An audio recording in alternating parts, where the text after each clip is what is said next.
अशहदु अन्ना मुहम्मदुर रसूलुल्लाह।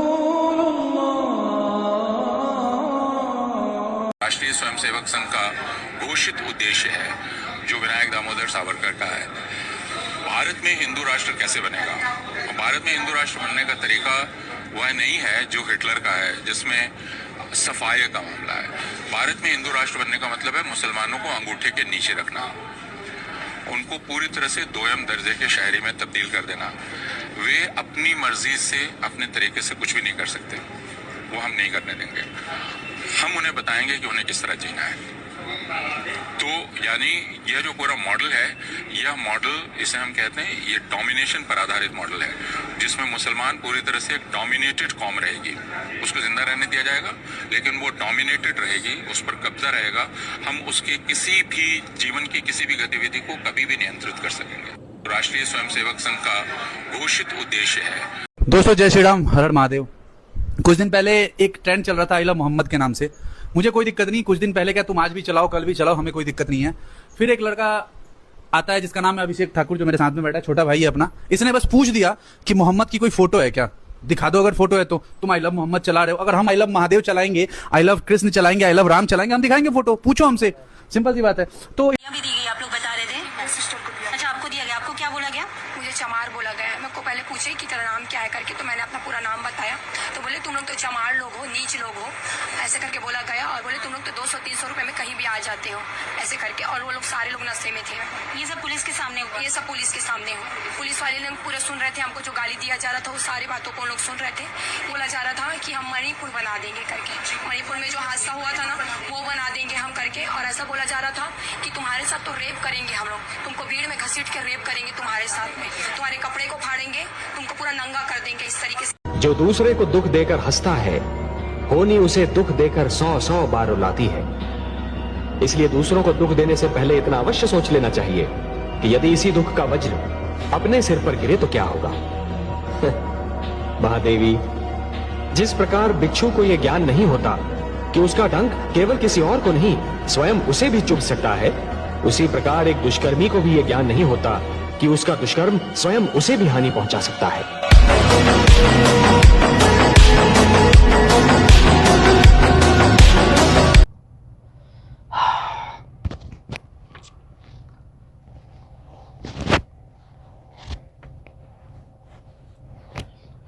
अस्सलामु अलैकुम रहमतुल्लाहि व बरकातुहू। आज 10 अक्टूबर 2025 है, 10 अक्टूबर 2025 है और जुम्मा का दिन है।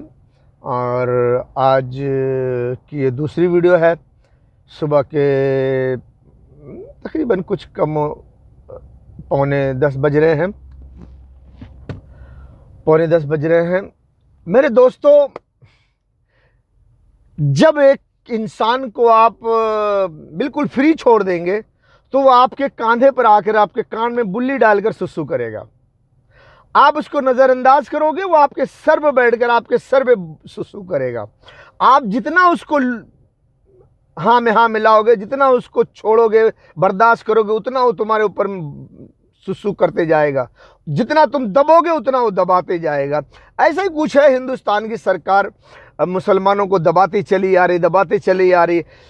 खुद ही खोद कर मुसलमानों को छेड़ती है। मुसलमान कोई कदम उठाते हैं तो उन पर पुलिस फोर्स लगा के बल का प्रयोग करके, ताकत इस्तेमाल करके फिर उनको मारती, गोली मारती, झूठे इल्ज़ाम लगा के फिर गोली मारती, काटती, मार काट के जेल में ठूसती और घरों में बुलडोज़र चलाती। एकदम बुलडोज़र चलाना तो उनका मकसद है। भाई देखो, मैं आपको फिर भी यही बता दूं कि बुलडोज़र चलाने का प्लान तो पहले से है। वन वर्ल्ड गवर्नमेंट के कानून के तहत पूरे हिंदुस्तान में बुलडोज़र चलेगा, सबको गुलाम बनाया जाएगा, चाहे वो शहर के हों, चाहे वो गांव के हों, किसान हो या मजदूर हो या कंपनी फैक्ट्री वाले हो, सबको गुलाम बनाया जाएगा। तो ये बुलडोज़र चलाने के लिए तो पहले उन्होंने कानून शराफत से लागू किया था, NRC, CA, लेकिन सक्सेस नहीं हुआ। तो अब ज़बरदस्ती ये अधिकरण है, ये बंगाली है, ये जल विभाग का है, ये रेलवे विभाग का, ये फलाने, ये ढिमके विभाग का है, ये ज़मीन हमारे कब्जे, गवर्नमेंट ये ज़मीन है, यहाँ घर बना है, इसको तोड़ना है, ये है इसको तोड़ना है, ये इसको तोड़ना है। तोड़ना दे, बुलडोजर तो चलाना है, इनका मकसद है। ये धर्मी सरकार है।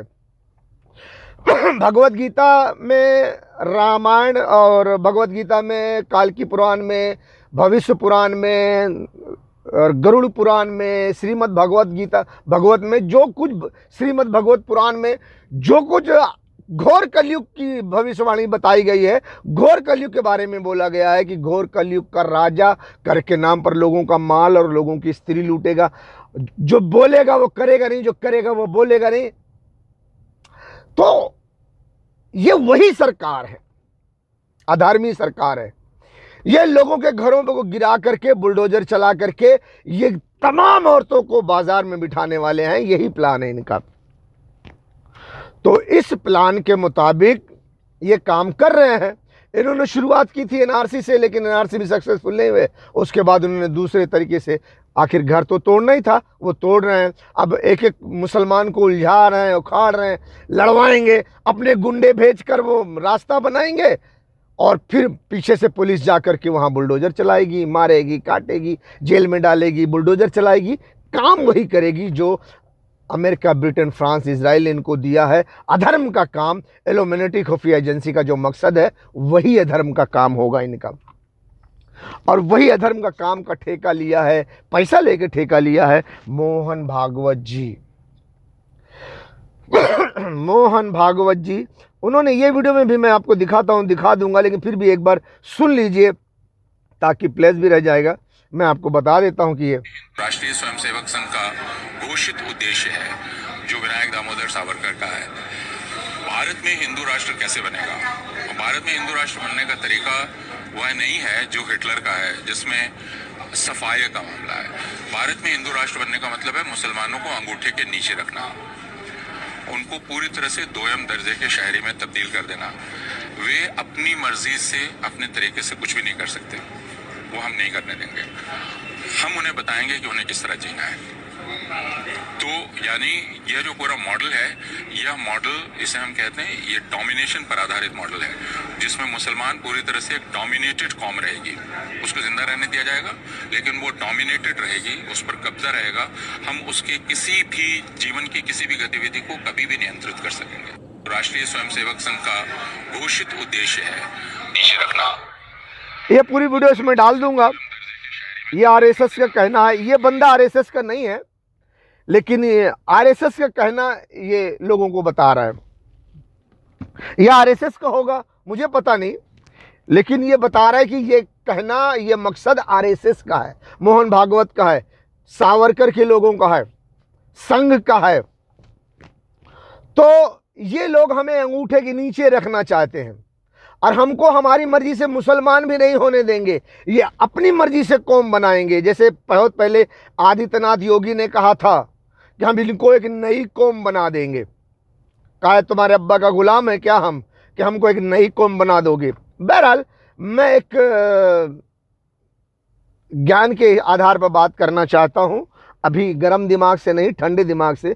ये कहते हैं कि हम तुमको अंगूठे के नीचे रखेंगे, अपनी मर्जी वाली कौम बनाएंगे, तुम वही करोगे जो हम चाहेंगे, और हम ऐसा रखेंगे दबा के कि जब हम चाहें जब तुमको अपने कंट्रोल में कर लें। क्या समझा रे, क्या समझा रे। देखो ठीक है, चलो ताकत का इस्तेमाल कर रहे हो, करो करो, लेकिन एक तो ये बात है कि इस्लाम मजहब से बेहतर तुम्हारा मजहब नहीं है। इस्लाम मजहब से बेहतर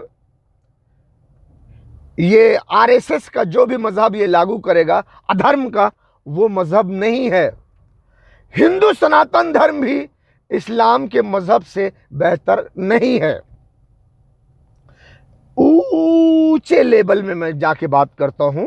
वैसे तो ये काम मैं जानता हूं कि अधर्म के लिए कर रहे हैं। अधर्म का काम कैसे होगा? तमाम पवित्र लोगों से जंग लड़ो और उन पर विजय पाओ, तमाम पवित्र लोगों को अपवित्र बना दो। यानी कि जो भी धर्म पर चलते हैं उन धार्मिक लोगों को खत्म करके अधर्म पर ले आओ और सारी औरतों को बाजार में बिठाओ। किसी भी औरत के साथ कोई भी मर्द सेक्स कर सकता है, जो पाप है हिंदू धर्म में भी पाप है, सनातन धर्म में भी पाप है ये, लेकिन ये वही धर्म लागू करेंगे। क्यों? चूंकि अभी मुसलमान को टारगेट करना है, इसलिए हिंदू को ऊपर चढ़ा के उनकी लाल करना पड़ेगा। ये अभी नहीं कह सकते कि हम अधर्म को कायम करने वाले हैं, हम अधर्म को कायम करेंगे, ये नहीं कह सकते। ये कहेंगे तो असफल हो जाएंगे। ये अधर्म को कायम करने के लिए ये अमेरिका, ब्रिटेन, फ्रांस, इजराइल का कहना मान रहे हैं। इल्यूमिनेटी खुफिया एजेंसी के फार्मूले पे चल रहे हैं। तो मैं, चूंकि ये हिंदुस्तानी है, हिंदुस्तान के लोग हैं, इसलिए मैं हिंदुस्तानी हूं, तो एक हिंदुस्तानी की हैसियत से मैं इनको समझा रहा हूं कि एक इंसान जब तक दुनिया में जिंदा रहता है वो बड़ी खुशियां चाहता है। धन दौलत, मोटर कार, गाड़ी, बंगला, मेरे पास ढेर सारी दौलत हो, अच्छा घर हो, दौलत हो ताकि अच्छा अच्छा खाने मिले, और दौलत हो ताकि अच्छे अच्छे कपड़े पहनने मिले। और सबसे बड़ी जो चाहत होती है एक आदमी की, वो चाहता है कि उसके पास एक निहायत ही खूबसूरत नेक औरत हो जो सिर्फ मेरी हो और किसी की ना हो। तो ये हर मर्द की तकरीबन चाहत होती है। इसी तरह औरत की भी चाहत होती है कि वो अच्छा लिबास पहने, अच्छा खाना खाए, अच्छे घर में रहे, और उसको प्यार करने के लिए एक अच्छा नौजवान हैंडसम मर्द हो, जो हट्टा कट्टा मर्द हो, बहुत खूबसूरत हो, जवान हो, मर्दाना ताकत रखने वाला मर्द हो। तो आप औरत मर्द सभी पर बल का प्रयोग करके आप उनको अधर्मी बना दोगे। 50, 60, 70 साल की जिंदगी है, उसके बाद जब ये सब मर जाएंगे तो कहां जाएंगे? फिर मरने के बाद सच्चे ईश्वर के पास जाएंगे जिसने सारे संसार का निर्माण किया है। अल्लाह के पास खड़े होंगे, अल्लाह पूछेगा क्या किया तुमने? मैंने तो ये हुक्म दिया था। तो बोलेंगे भैया ये मोहन भागवत लोग ने हमको ऐसा बना दिया है। क्यों बन गए? क्या हमने तुमको ताकत न दी थी? क्या हमने जहाद फर्ज नहीं किया था? क्या हमने तुमको ये नहीं दिया, वह नहीं दिया, ये नहीं दिया? हाँ दिया था, लेकिन हम नामर्द थे, बुजदिल थे, कायर थे, मोहन भागवत से नहीं लड़ सके, बना दिए। अब उनको उठा के अल्लाह जहन्नम में डाल देगा। आप मोहन भागवत वालों, उस संघ वालों, आदित्यनाथ योगी वालों, बीजेपी वालों, क्या आप उनको बचाओगे? नहीं बचा सकोगे। और आप भी जाओगे जहन्नम में, आप खुद को भी नहीं बचा सकोगे।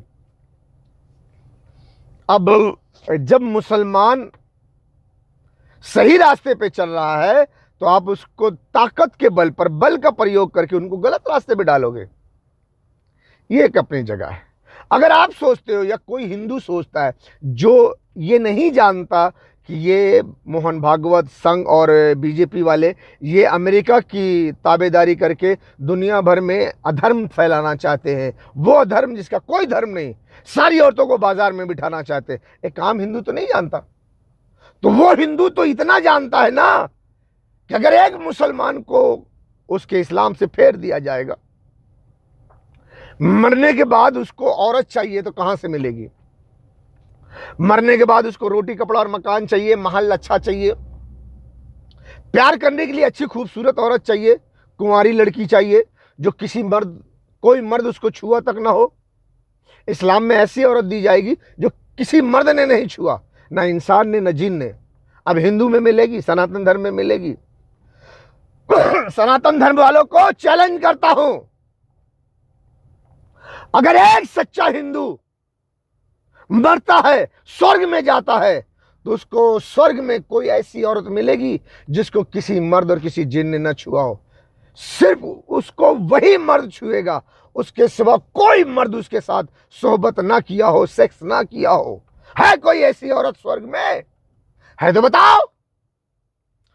उर्वशी, रंभा, घृताची और भी जो बहुत सारी अप्सरा हैं, उनका कहीं ना कहीं चक्कर है कोई अच्छी अप्सरा जिसका कहीं ना चक्कर हो, किसी मर्द ने, किसी देवी देवता ने उसको ना छुआ हो, किसी इंसान, किसी ऋषि मुनि ने, किसी राक्षस ने उसको ना छुआ हो, वो केवल एक सच्चे इंसान के लिए हो?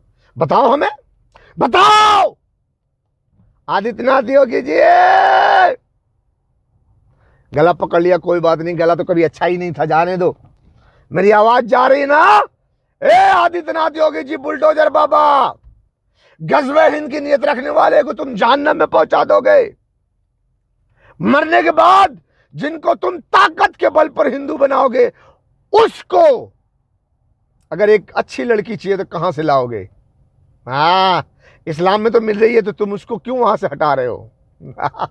बताओ, तुम्हारे धर्म में है कोई अच्छी नेक औरत, कुंवारी औरत, जिसको किसी देवी देवता ने ना छुआ हो, किसी राक्षस ने ना छुआ हो, बिल्कुल कुंवारी हो, वो सिर्फ उसी मर्द के साथ सोएगी जो दुनिया से नेक अमल करके स्वर्ग में जाएगा, वो केवल उसी की पत्नी रहेगी।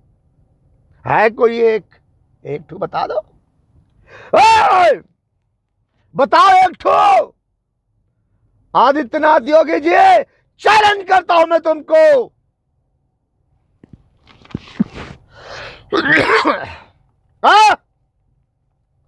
तुम टीवी पे बैठकर डायलॉग मारते हो, तुम्हारी डायलॉग तुमको सुना देता हूं।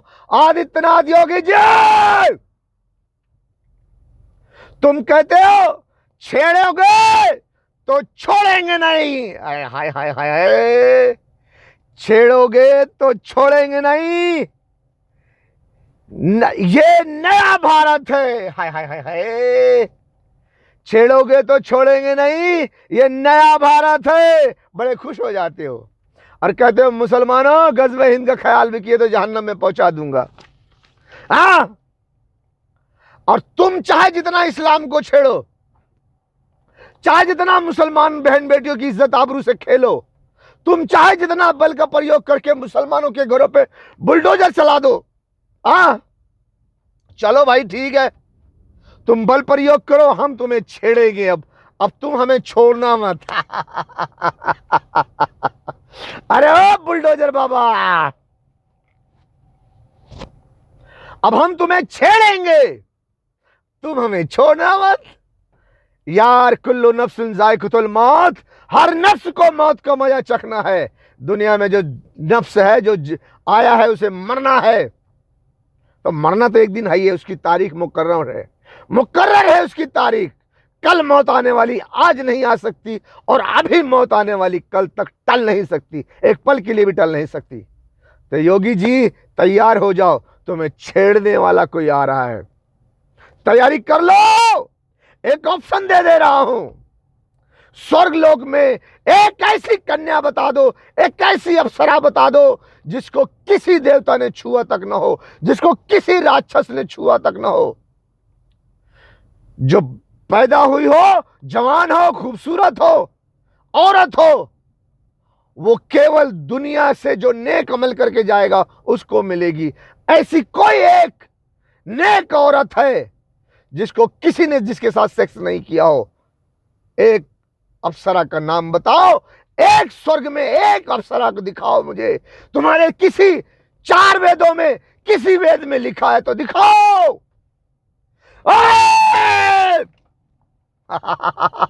ओए आदित्यनाथ योगी, ओ बुलडोजर बाबा,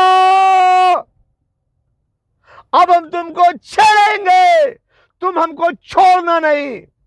लेकिन हां, यदि मर्द हो तो मेरे सवाल का जवाब देना, फिर टकराना, मौत को गले लगा लूंगा। ओए आदित्यनाथ योगी, अरे कहां मर गए रे सब के सब? इस मुसलमान के बच्चे को जवाब दो। यदि कोई नेक इंसान मर जाता है, वो स्वर्ग में जाता है, दुनिया से सफर तय करके स्वर्ग में जाता है, उसको एक खूबसूरत औरत मिलती है जो नेक हो, जिसको किसी देवता ने ना छुआ हो, किसी राक्षस ने ना छुआ हो, उसके साथ किसी जानवर ने सेक्स ना किया हो, बिल्कुल कुंवारी हो, खूबसूरत हो, जवान हो, नेक हो, और वो दुनिया के नेक मर्द को मिलेगी स्वर्ग में। और वो दुनिया का मर्द स्वर्ग में उसके साथ शादी करके उसके साथ सेक्स करेगा। एक बताओ, एक। आदित्यनाथ योगी और कट्टरवादी बीजेपी वालों, अरे महासंघ वालों, संघ मोहन भागवत जी, करो जितना बल का प्रयोग करना है। यदि तुम सच्चे हो तो मेरे सवाल का जवाब दो। दो ना, ओ दो ना मेरे सवालों का जवाब दो ना, दो ना। छेड़ा तुमने है, अब हम तुमको छोड़ेंगे नहीं। एक एक स्टेप बाय स्टेप पकड़ेंगे तुमको। पहला सवाल है, आज मैंने लाइफ में कट्टरवादियों से, अनभक्तों से एक सवाल किया है, यदि तुम में कोई मर्द का बच्चा है तो मेरे इस सवाल का जवाब दे। क्यों? क्योंकि चाहे हिंदू हो चाहे मुसलमान हो, हर इंसान रोटी कपड़ा और मकान की चाहत रखता है। दुनिया में अपने गुजारे के लिए यह आवश्यक है, जरूरी है, ख्वाह वो औरत हो ख्वाह वो मर्द हो, है ना? ख्वाह वो औरत हो ख्वाह वो मर्द हो, उसको रोटी कपड़ा और मकान की आवश्यकता होती है। आज बुलडोजर बाबा गरीबों के घरों पे बुलडोजर चला रहे हैं, लेकिन हर गरीब को रोटी कपड़ा और मकान की आवश्यकता होती है। और उसके बाद जिंदगी का सफर तय करने के लिए एक अच्छी खूबसूरत नेक बीवी की जरूरत होती है। मर्द को एक बीवी की जरूरत होती है और औरत को एक नेक जवान मर्द की जरूरत होती है। वो ख्वाह हिंदू हो, मुसलमान हो, सिख हो, ईसाई हो, यहूदी हो, पंजाबी हो, आदिवासी हो, कोई भी हो, किसी भी जात धर्म को हो, यह जिंदगी का सफर वो तय कर रहा है। जिंदगी की रेलगाड़ी में वो बैठा है तो उसको रोटी कपड़ा और मकान की आवश्यकता है, और उसको मर्द है तो एक औरत की आवश्यकता है जिससे शादी करके शराफत और ईमानदारी से अपनी जिंदगी का सफर तय कर सके। इसी तरह एक औरत है तो उसको भी रोटी कपड़ा और मकान की आवश्यकता है, और अपनी अच्छी जिंदगी जीने के लिए अच्छे से नेकी के साथ, ईमानदारी के साथ जिंदगी सफर करने के लिए एक मर्द की जरूरत है कि उससे शादी करके एक अच्छे ढंग से अपनी जिंदगी को आगे बढ़ा सके और जिंदगी के दिन जी सके। मरने के बाद भी यही सबसे ज्यादा आवश्यक है। वहां पे भी उसको एक अच्छा घर और अच्छा कपड़ा और अच्छा पहनने के लिए चाहिए। अच्छा घर और अच्छा खाना, अच्छा कपड़ा, और उसके साथ एक अच्छी अच्छी खूबसूरत खूबसूरत बीवी चाहिए। औरत को भी एक अच्छा मर्द चाहिए, वहां पे भी अच्छे तरीके से रोटी कपड़ा मकान और एक औरत चाहिए, और औरत को भी एक रोटी कपड़ा मकान एक मर्द चाहिए। सनातन धर्म में है, सनातन धर्म में है।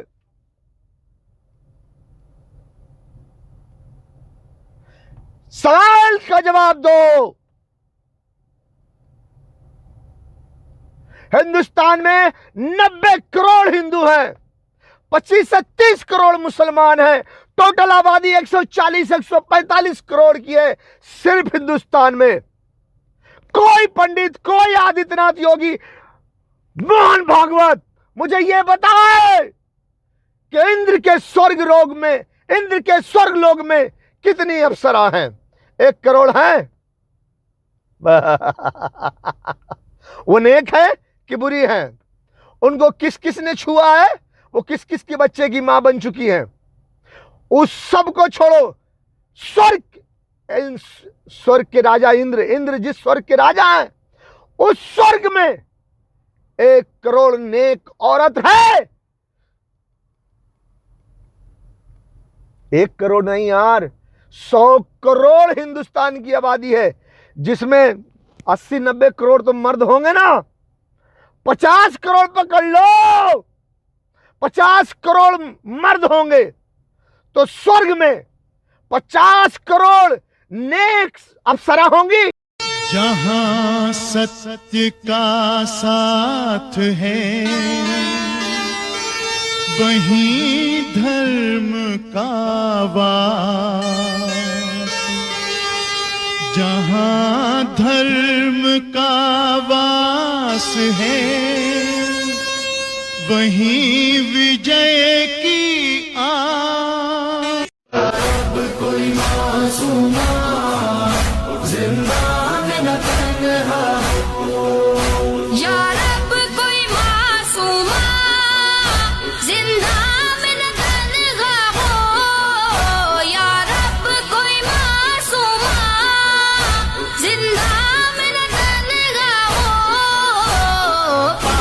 पाबंद ना हो आहे, हाय पाबंद ना हो आहे, रोने पे न पहरा हो। या रब कोई मासूमा जिंदा में न तन्हा हो, या रब कोई मासूमा जिंदा में न तन्हा हो, या रब कोई मासूमा जिंदा में न तन्हा हो। पाबंद ना हो आहे, हाय पाबंद ना हो आहे, रोने पे न पहरा हो। या रब कोई मासूमा। क्योंकि ईरान पर डायरेक्ट अमेरिका इजराइल हमला नहीं कर सकते। अगर वो करते हैं डायरेक्ट ईरान पर हमला, तो ईरान पहली फुर्सत में इजराइल का नामो निशान मिटा देगा। इतनी मिसाइल्स उसके पास, इतने हथियार हैं, और वो इजराइल भी जानता है, अमेरिका भी जानता है, ब्रिटेन फ्रांस सभी जानते हैं, ऑस्ट्रेलिया भी जानता है। इसीलिए डायरेक्ट ईरान पर हमला कोई नहीं करेगा। क्यों? इजराइल खत्म हो जाएगा, इजराइल को सेव करना है। इसलिए ईरान को हिंदुस्तान से मारा जाए, हिंदुस्तान को इस्तेमाल करके ईरान को मारा जाए, ताकि ईरान अगर कोई जवाबी कार्रवाई करे तो वो हिंदुस्तान में करे, इजराइल सेफ रहे। इसीलिए ईरान को मारने के लिए हिंदुस्तान को चुना गया है। बेगैरत हुक्मरानों, इन लाशों को, गोश्त के टुकड़ों को देखकर तुम्हें गैरत क्यों नहीं आती? तुम कैसे सोते हो? तुम कैसे पीते हो? तुम कैसे खाते हो? तुम कैसे जिंदगी गुजारते हो? ए बेगैरतों, ए जर्नेलों, ए हुक्मरानों, तुम कब जागोगे? कब जागोगे? ए बेगैरत हुक्मरानों, इन लाशों को, गोश्त के टुकड़ों को देखकर तुम्हें गैरत क्यों नहीं आती? तुम कैसे सोते हो? तुम कैसे पीते हो? तुम कैसे खाते हो? तुम कैसे जिंदगी गुजारते हो? ए बेगैरतों, ए जर्नेलों, ए हुक्मरानों, तुम कब जागोगे? कब जागोगे? वो बेचारे फरियाद कर रहे हैं, बुला रहे हैं तुम्हें। कोई हाफिज कुरान आर्मी चीफ साहब रसूलुल्लाह की उम्मत कट रही है, लोग उनके आज़ा के टुकड़े चादर में समेट रहे हैं। तुम अपने एटम बम और मिसाइलों के साथ तमाशा देख रहे हो। हमसे बर्दाश्त नहीं हो सकता, हम ये नहीं देख सकते, हम ये बर्दाश्त नहीं कर सकते। जुर्रत करो।